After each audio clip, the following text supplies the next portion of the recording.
Hello students, welcome back to physics class. Today we will start the topic error analysis. So let us begin with the topic error analysis. Error analysis का मतलब है कि when we perform some experiment with the help of some instruments. Suppose you are measuring a line with the help of a centimeter scale. This is also a measuring instrument which measures length. Then in measuring length there is possibility of errors. Now in measurement is the foundation of all experimental science and technology. Science और technology में या experiment में हमें measurement की ज़रूरत पड़ती है. Okay, so in measurement the measured quantity has some uncertainty. Now I will clear you this term uncertainty.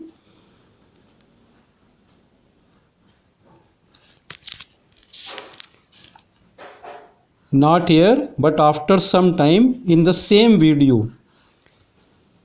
So one reason is least count of measuring instrument. For example ऐसे आप देख रहे हैं ना, ये सेंटीमीटर स्केल. इस centimetre scale से minimum distance हम कितनी मेज़र कर सकते हैं? 1 millimetre. This is centimetre and this centimetre is further divided into millimetre और 0.1 centimetre.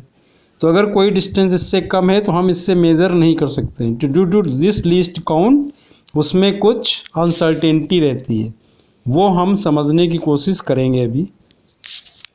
Now first let us understand the term accuracy. Accuracy का मतलब होता है जो हमने वैल्यू मेज़र की है वो जो मेजर्ड वैल्यू है वो एक्चुअल उस फिजिकल क्वांटिटी की ट्रू वैल्यू की कितना पास है, इसे कहते हैं accuracy. So the accuracy of a measurement is a measure of how close the measured value is to the true value of the quantity. And precision is something, other term is precision. Precision is something which is due to least count of the measuring instrument. So precision tells us to what resolution or limit the quantity is measured. Suppose किसी metre scale की least count 1 millimetre है और अगर कोई दूसरा ऐसा हमारे पास instrument है जैसे वर्नियर कैलिपर्स, उसकी लिस्ट काउंट 0.1 मिलीमीटर है. सो ये 0.1 मिलीमीटर क्या हो गया? मोर प्रिसाइज हो गया. So precision is something which is related with the limit of resolution या लीस्ट काउंट.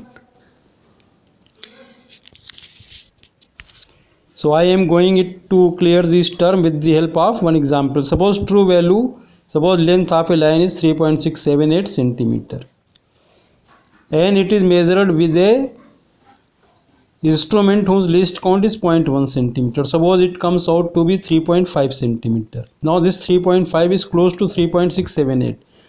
और अगर किसी दूसरे इंस्ट्रूमेंट से जैसे वर्नियर कैलिपर से मेज़र किया एंड ड्यू टू नेग्लिजेंस ये वैल्यू आती है 3.38 सेंटीमीटर, जिसकी लिस्ट काउंट क्या है? 0.01 सेंटीमीटर. तो ये इंस्ट्रूमेंट कैसा है? मोर प्रिसाइज है, लेकिन ये क्या है? ट्रू वैल्यू से उतना पास नहीं है. तो this value is more precise but less accurate, while this value is less precise but more accurate. So every measurement is approximate due to errors in measurement. जो मेज़रमेंट करने में एरर्स आती हैं तो जो भी मेज़रमेंट है वो एग्जैक्ट नहीं होता, क्या होता है? अप्रॉक्सीमेट होता है, नियरली उस वैल्यू के पास होता है. I am repeating again, every measurement is approximate due to errors in measurement. Now types of errors. तो one is systematic errors. तो सिस्टमेटिक एरर्स में टाइप्स ऑफ एरर्स हैं. इंस्ट्रूमेंटल एरर्स, जो इंस्ट्रूमेंट हम यूज़ कर रहे हैं उसमें अगर कुछ डिफेक्ट है, if there is some defect in instrument then this error due to instrumental error. For example in this scale, suppose it is worn off here ये 0 ऐसे देख रहे हैं तो ठीक है, लेकिन अगर ये ख़राब हो जाए, डिफेक्ट आ जाए, तो ये यहाँ से सपोज ब्रेक हो गया है, तो जो भी मेज़रमेंट हम लेंगे उसमें हमें 0 नहीं मिलेगा, तो इसमें एरर आ जाएगी। That should be corrected. Second is imperfection in experimental procedure. जो हमारा एक्सपेरिमेंट करने का मेथड है, जैसे suppose we want to know the temperature of water in a bath, so you will dip a thermometer, तो if you read the temperature by dipping in water, then temperature will be correct.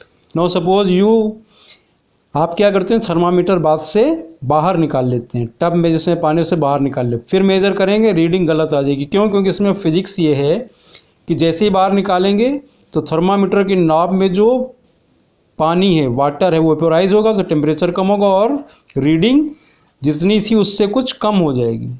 तो ये है imperfection in experimental procedure. And third one is personal error. ये क्या है? ये हमारे negligence की वजह से, जैसे हम जो रीडिंग ले रहे हैं, रीडिंग लेते समय कुछ नेग्लिजेंस हो गई, जैसे स्केल से रीडिंग मेजर कर रहे हैं और हम डायगनली देख रहे हैं, ठीक है, बिल्कुल सीधे ना देख के डायगनली देख रहे हैं, तो कुछ ना कुछ एरर आ जाएगी। तो this is due to personal errors. Now random error. Random error are due to unpredictable fluctuations. जैसे आप ओम्स लॉ एक्सपेरिमेंट कर रहे हैं और you are using battery eliminator, लेकिन वोल्टेज में कम फ्लक्चुएसन हुआ तो उससे क्या होगा, वैल्यू वोल्टेज की वेरी कर जाएगी टाइम टू टाइम। ऐसे ही है जैसे टेम्परेचर में कोई चेंज हो गया, तो इन टेम्परेचर, वोल्टेज सप्लाई और एटमॉस्फेरिक प्रेशर, कोई एक्सपेरिमेंट कर रहे हैं जहाँ एटमॉस्फेरिक प्रेशर इंपॉर्टेंट है, लेकिन वेदर कंडीशन की वजह से एटमॉस्फेरिक प्रेशर चेंज हो गया, तो इससे भी एरर आ जाती है। This is called random errors. Now least count error. Due to limitation of least count of instrument, the minimum value which can be measured by a measuring device is known as its least count. तो अगर कोई value least count से कम है तो उसे measure नहीं कर सकते हैं, तो उसमें भी क्या होगा, एरर आ जाएगी। So this is error due to least count of the measuring instrument. अब यहाँ देखिए अनसर्टेनिटी टर्म समझ रहे हैं, क्या होती है अनसर्टेनिटी। जैसे सपोज ये डिफरेंट लेंथ्स की लाइंस हैं, इनको आप सेंटीमीटर स्केल से मेज़र करें, या सेंटीमीटर को थोड़ा मैग्नीफाई कर दिया है समझने के लिए। ये 0 है, ये मिलीमीटर के पॉइंट के साइंस हैं, और ये 1 सेंटीमीटर है, ये 1.1 हुआ, ये 1.2, ये 1.3 सेंटीमीटर। तो इसको मैग्नीफाई कर दिया है थोड़ा मीटर स्केल को। एक्चुअली सेंटीमीटर तो बहुत छोटा होगा, ये है सेंटीमीटर, लेकिन ये समझाने के लिए इसको हमने मैग्नीफाई करके बनाया है। तो अब एक लाइन ये आप देख रहे हैं, ये जिस पर मेरा पेन है इस समय, ये कितना है, एग्जैक्ट 1.2 सेंटीमीटर है। तो अगर 1.2 सेंटीमीटर लिखा है, लिखेंगे भी इसको 1.2 सेंटीमीटर। दूसरी ये लाइन है, this is slightly less than 1.2 centimetre, लेकिन अब इसे क्या लिखेंगे, यहाँ तो कोई साइन है नहीं, तुम लिखेंगे क्या। तो यहाँ आप देख रहे हैं, it is near to 0.2 as compare to 0.1 mark, so this distance will also be written as 1.2। ये थर्ड लाइन देखिए, ये भी कैसी है, 0.2 से ज़्यादा है, ठीक है, लेकिन अगर ये 0.2 के पास है तो this will also be written as 1.2। ये लाइन देखिए कैसी है, 0.3 से ज़्यादा है तो इसे 1.3 लिखेंगे। तो अगर कोई लेंथ 1.2 सेंटीमीटर लिखी है, this does not mean that length is exactly 1.2 centimetre. If it is more than 1.1 and near to 0.2, it will be written as 1.2. If it is more than 1.2 but near to 0.2, then also it will be written as 1.2. So if it is written that length of a line is 1.2, so 0.2 digit is uncertain, क्योंकि वो इससे कम भी हो सकती थी, ज़्यादा भी हो सकती थी। तो अनसर्टेनिटी कहाँ से कहाँ तक है, 1.15 to 1.25 length will be written as 1.2।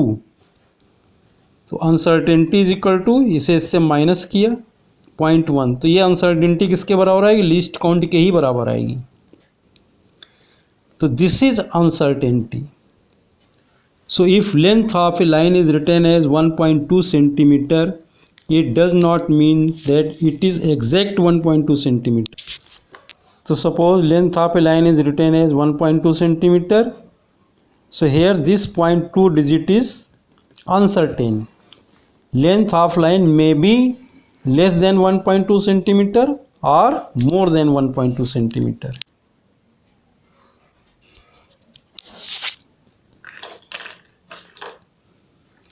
Now let us understand what is absolute error.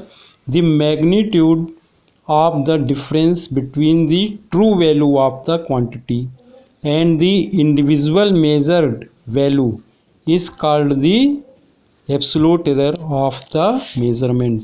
तो जो ट्रू वैल्यू है और मेजर्ड वैल्यू जो है एक्सपेरिमेंट से, उसके डिफरेंस को कहते हैं एब्सोल्यूट एरर। अब जैसे मान लीजिए आपने कई वैल्यू कैलकुलेट मेजर्ड की, आपको ट्रू वैल्यू पता नहीं है, तो हम क्या करेंगे, जो भी वैल्यू हैं A1 A2 A3 A4 up to n term इन्हें ऐड करेंगे और ऐड करने के बाद n से नंबर ऑफ टाइम जो ऑब्जर्व उससे डिवाइड करेंगे। This is mean value and this is near to true value. अब इससे हम एब्सोल्यूट एरर कैसे कैलकुलेट करेंगे, तो delta A1 will be equal to A mean minus A1। ये डिफरेंस लेते हैं, प्लस माइनस साइन अगर आ रहा हो तो प्लस पॉजिटिव ही साइन लेंगे। Delta A2 is equal to A mean minus A2। So average of mean absolute error delta A mean is equal to delta A1 plus delta A2 plus delta, ये यहाँ देख रहे दो लाइनें खींची, it means mod ले रहे हैं, ठीक है, we are taking mod. If it comes minus then also we will write its value as positive and divided by n। So this is average absolute error.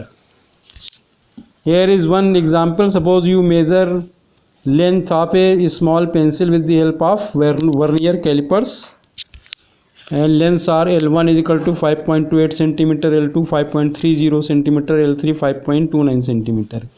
Then to calculate true value or mean value, add all these values and divide it by 3. It comes out to be equal to 5.29 centimeter. So this is our true value, 5.29 centimeter. Now for delta L1, subtract these measurements from true value, which is average. So delta L1 0.1, 0.01, and here it is 0.00. So absolute error, mean of absolute error, add them and divide by 3. This comes out to be 0.066, 0.07, which is written as nearly 0.01 centimeter.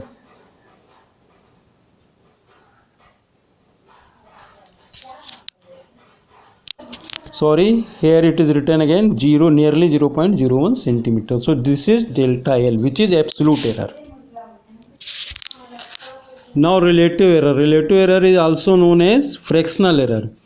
So ratio of absolute error and true value is known as relative error or fractional error. This is equal to delta A by A.